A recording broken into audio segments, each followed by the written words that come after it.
तुम लोग, हाँ सुनेगा, ध्यान दो। तुम लोगों, अरे कोई बीमारी है? तुम लोगों को हम पढ़ा दिए थे औरंगजेब तक। कहाँ तक पढ़ा था? औरंगजेब। औरंगजेब के बारे में जानते हो कि औरंगजेब के कितने बेटे? 5। मुअज्जम, आजम, कामबख्श, जमरूद और अकबर। तो औरंगजेब के 5 बेटों में 2 बेटा, इसमें एक का नाम है मुअज्जम। क्या नाम बोले? मुअज्जम। ये बड़का बेटा है, समझा? और एक और बेटा है आजम। यही आजम को औरंगजेब मानता था। और जब औरंगजेब 1707 में मरा, उस वक्त ये मुअज्जम जो था ये काबुल कंधार के एरिया में था। कौन? कौन? और औरंगजेब का चहेता बेटा कौन था? बहुत बढ़िया। और बड़का बेटा कौन था? बड़ा बेटा? छोटा बेटा? मैंने छोटा नहीं, इससे छोटा। और औरंगजेब का चहेता बेटा आजम। एकदम सीन क्लियर है। तो ये जो मुअज्जम और आजम की कहानी है, उसमें बड़ा बेटा मुअज्जम, औरंगजेब का चहेता बेटा आजम। और जैसे ही बाप के मरने का न्यूज आया, सबको लग गया कि अगला शासक आजम ही बनेगा, क्योंकि औरंगजेब का चहेता है कौन? आजम। लेकिन ये मुअज्जम की भी तमन्ना थी कि शासक बने तो हम बने, इसलिए मुअज्जम चलता है कंधार या काबुल, जहां भी था। कौन चलता है? कौन चलता है? और ये इतना जल्दबाजी में था, लगा कि कहीं दिल्ली जाने से पहले ही आजम को लोग शासक तो नहीं बना डालेगा, इसलिए रास्ते में एक पुल पड़ता है। पुल का नाम है शाहदौला।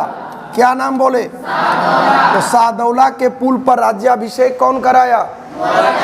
कौन कराया? किस पुल पर? तू काइन बोलता है रे? किस पुल पर? कौन कराया? कौन कराया? और अपना नाम बदल के कर लिया बहादुर शाह प्रथम। क्या कर लिया? बहादुर शाह। बहादुर शाह। तो इसका वास्तविक नाम क्या हो गया? राज्याभिषेक कहाँ है? और इसका प्रतिद्वंदी कौन था? आजम जान रहा था कि जो आजम है सत्ता उसको मिलनी है, तो वह भी आसानी से छोड़ेगा नहीं। तो वहाँ भी कच कच मच मच होगा, और हुआ भी। और ये लड़ाई लड़ी गई जिस पुल पर, उस पुल का नाम है जड़ाऊ का पुल। नाम क्या है? नाम क्या है? तो जड़ाऊ के पुल पर कौन लड़ाई हुई? निर्णायक लड़ाई। तो निर्णायक लड़ाई कहाँ लड़ा गया? 67 या 69 साल के अवस्था में सत्ता को प्राप्त किया था। कहीं 67 कहीं 69 लिखेगा, तो हम लोगों को तो इसका भोज खाना है नहीं, खाली इतने जाना है कि बेटा मरा ही बने बुढ़ारी में घीढ़ारी था ना, बोल रहा रे। तो ये प्रकृति से शिथिल हो गया था, उदासीन हो गया था, तुम लोगों वाला लक्षण घुस गया था। किसको? जैसे पढ़ने लोग बोलता है तो बोल बाद में पढ़ेंगे ना, तो हर काम ही टालने के मूड में रहता था। कर लेंगे, देख लेंगे, हो जाएगा ना। यही कारण है कि इतिहासकारों ने इसको, तुम क्या सोच रही है जी? ये उम्र है सोचने कब तेरा? बप्पा गाय। अच्छा हम जो बोले उसको सुना दो तो। लौट गई? लौटी ना? तो यही चीज को यहीं रहो। देख रहे हो क्या जमाना आ गया। तो इस प्रकार यही कारण है कि बहादुर शाह प्रथम को लोग उपाधि दिया शाह ए बेखबर का। शाह ए, शाह ए, शाह ए, शाह ए। जानते हो ये वो बंदा था जो अंतिम योग्य शासक है। क्या बोले हम? अंतिम योग्य शासक। इतने दिमाग में रखना, अंतिम योग्य शासक मतलब इसके बाद जो भी शासक बना है बेटा धुआंधार और बड़का बोका है। जानते हो ये चाहता था कि राज दरबार में अनुशासन हो, राजपूत नीति को लागू करना चाहता था, लेकिन चाहत रखना एक अलग चीज है और उसको जमीन पर उतारना बिल्कुल अलग चीज है। जैसे देखो वैकेंसी आता है, पास करते हो? अबे वैकेंसी आता है, पास करते हो, लेकिन इंतजार करते हो? तो ध्यान रखना कि वैसे ही कोई भी चीज को जमीन पर उतारने के लिए वर्क करना पड़ता है, उसकी क्षमता होनी चाहिए। अरे बंदे को क्षमता नाम का कोई चीज नहीं था। यही कारण है कि वो अनुशासन जिसकी ये कल्पना करता था वो लागू नहीं हो सका।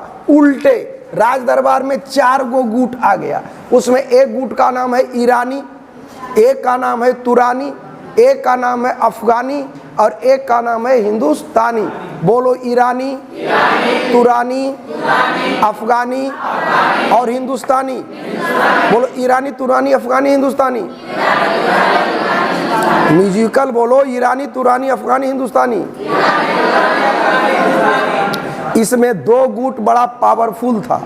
एक का नाम था ईरानी और एक गुट का नाम था तुरानी। एक गुट का नाम है और एक गुट का नाम है।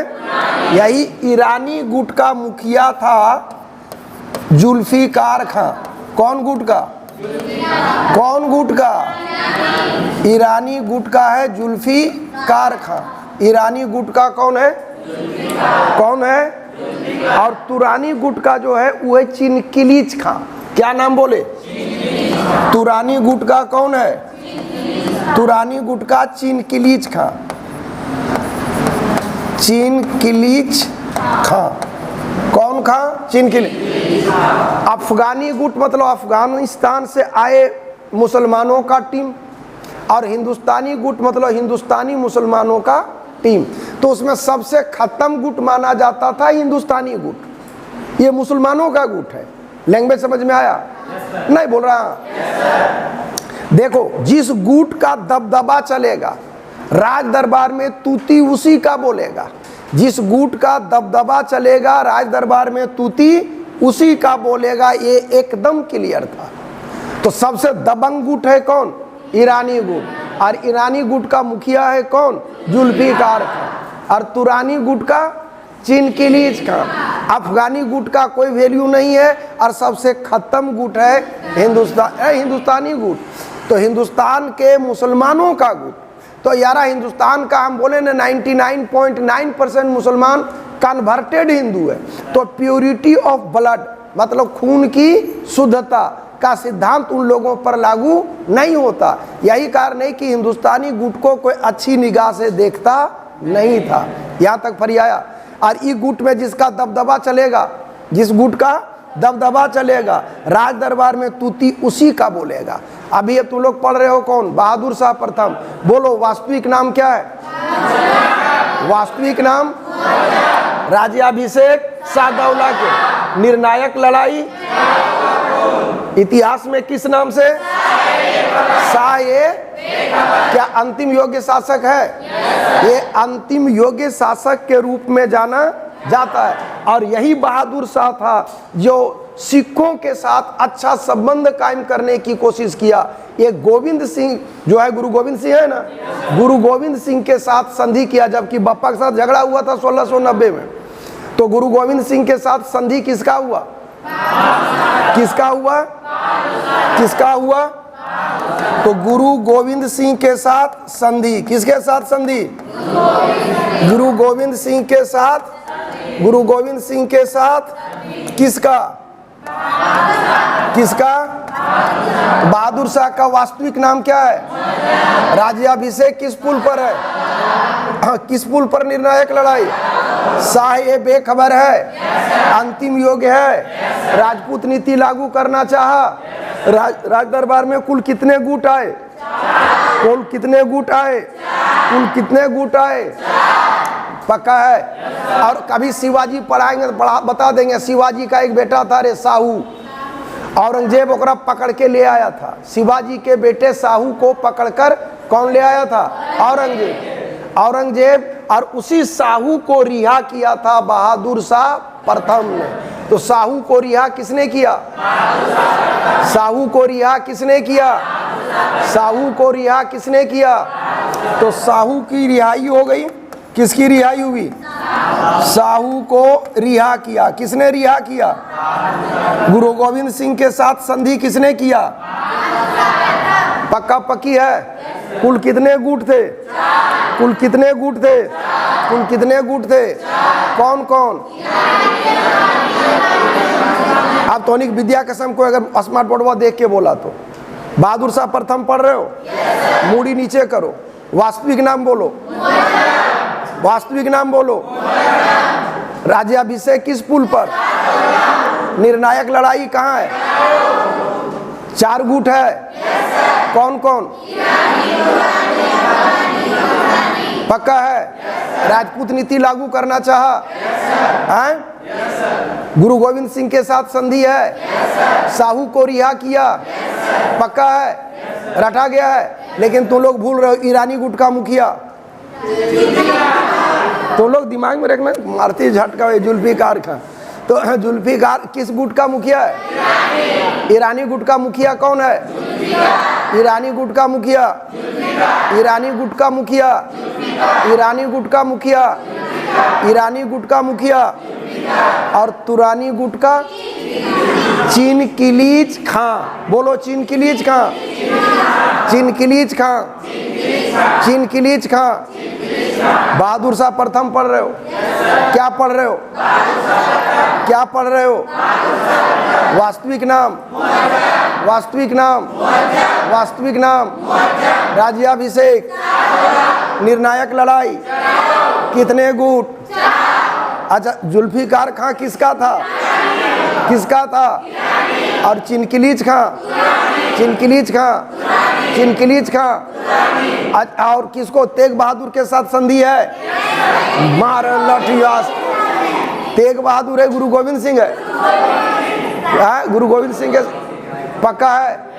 रटा गया, कोई झमेला। अगर लिखाएंगे इतना ही लिखना है, देखते साथ समझ में आ जाएगा। नहीं जानते हो लंबा लिखाएंगे तो साला ढाढा ढाढा लिखाएगा। अब सुन लिए हो, जैसे निगाह पड़ जाएगा, हर हरा का जाएगा कितना पॉइंट है, हाँ या ना? जानते हो इस मर गया था 1712 में, भोज खाने गए थे लेकिन नहीं मन लगा, फिर चल आए। ये मरा था कब? जानते हो मरा था तो बेटवन में झगड़ा था। इसके 4 बेटे हैं, जहांदार शाह, अजीम उस शान, जहां शान और रफी उस शान। ये 4 गो बेटा है। कौन कौन बेटा? जहांदार शाह, अजीम उस शान, रफी उस शान और जहां शाह। बोलो जहांदार शाह, जहांदार शाह, अजीम उस शान, जहां शाह और रफी उस शान। नहीं पूछता है, पूछता नहीं है, लेकिन यहां तक रटा गया ना। अब जरा लफड़ा समझना। हुआ यूं कि चारों बेटा में चल रहा था कच कच माच माच कि बापा मरा, एकरा दुख ककरो नहीं था। सबको यही फहरम था कि बापा चलो मर गया, ठीक हुआ, अब राजा हम बनेंगे, ये सोच रहा है लोग। लेकिन चारों बेटा, जहांदार शाह, जहां शाह, रफी उस शान और एक क्या नाम बोले, जहां शाह। इसमें रफी उस शान, अजीम उस शान जो था, एक बार रेगिस्तान के इलाके में गया था। कौन? अजीम उस शान। कौन? कौन? भकुआ गया तो नहीं। किसका नाम बोल रहे हैं? अजीम उस शान का। क्या नाम बोले? इस साला रेगिस्तान वाला अंधड़ चला, वो अंधड़े में उड़ गया, कने दबा गया, वो पता नहीं चला, तो रेतीले आंधी में मारा गया। कौन? अजीम उस शान। और एक जो रफी उस शान था, उसको किसी सैनिक ने धोखे से मार दिया। उसको पता न चला कि सैनिक है कि राजा का बेटा है, तो 4 विकेट में 2 विकेट हिट विकेट हो गया। कौन कौन? अजीम उस शान, अजीम उस शान अंधड़ तूफान में मारा गया। और एक क्या नाम, क्या? रफी उस शान। तो दिमाग में रखना, दोनों शान पार हो गया। कौन कौन? अजीम उस शान और रफी उस शान। अजीम उस शान रेतीले आंधी में उड़ गया। अजीम उस शान रेतीले आंधी में, अजीम उस शान रेतीले आंधी में कौन उड़ा? कौन उड़ा? कौन उड़ा? धोखा से कत्ल किसका है? रफी उस शान का। कत्ल किसका है? तो बच गया कौन कौन? 2 गो, जहांदार शाह और जहां शाह। ये पर्याया। लेकिन इन गधों को इतनी औकात नहीं थी कि हम अपने दम पर सत्ता को प्राप्त कर सकें। सत्ता को हासिल कर सकें। तो ध्यान रखना, सत्ता हासिल के इस खेल में कौन सपोर्ट करेगा? तो हम तुमको अब भी बतलाए हैं कि राज दरबार में कितने गुट? 4 गुट। कितने गुट? 4 गुट में हम बोले जिस गुट का पल्ला भारी होगा उसी गुट का दबदबा चलेगा। और सबसे पावरफुल गुट था कौन? जुल्फिकार खान। अच्छा, तुम लोग जो बलवा टेढ़ा अपने करती है कि हो फुटानी करेगी ऐसे करके, हाँ टेढ़ा करके सामने लटकाती है तब लटकता है। नहीं सर, वो ऑटोमेटिक होता है। अच्छा, तो आज नहीं हुआ है? आज नहीं हुआ है तेरा? हाँ, मेरा कभी कभी गिर जाता है। हाँ, ये जो बोल रही झूठ बोल रही है ना। चलो, तो जुल्फिकार खां दिमाग में रह जाएगा। जुल्फिकार खां दबंग था और वही दबंग होने के कारण वो जिस राजकुमार को सपोर्ट करेगा शासक वही बनेगा। तो अगला शासक कौन? क्या बोल रहा है? तो अगला शासक वही होगा जिसको अगला महत्वपूर्ण गुट सपोर्ट करेगा। और सबने सपोर्ट किया है किसको? तो सपोर्ट करता है जहांदार शाह को। तो अगला राजा कौन? वो किसके सहयोग से? जुल्फिकार खां के सहयोग से। तो इसको नेक्स्ट वीडियो में देखते हैं।